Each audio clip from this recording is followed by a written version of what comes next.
আসসালামু আলাইকুম। আশা করি আল্লাহর অশেষ রহমতে আপনারা সকলেই ভালো আছেন। আমাদের কাছে রয়েছে দেশি বিদেশি সকল প্রকার হাঁস, মুরগি, কবুতর এবং ডিম। দেশি হাঁসের বর্তমান বাজার মূল্য ৬০০ থেকে ৮০০ টাকা।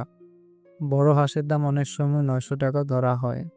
রাজহাঁসের বাজার মূল্য ৬০০ টাকা কেজি, অনেকেই ৭০০ টাকা কেজি বিক্রি করে থাকে।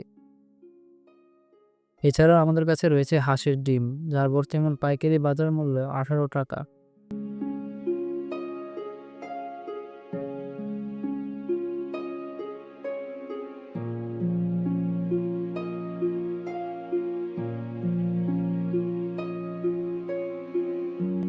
এছাড়া আমাদের কাছে রয়েছে দেশি মুরগি, যার বর্তমান বাজার মূল্য ৪৮০ থেকে ৫৫০ টাকা। আপনারা কত করে বিক্রি করছেন? কত করে ক্রয় করলেন? কমেন্টে জানাবেন।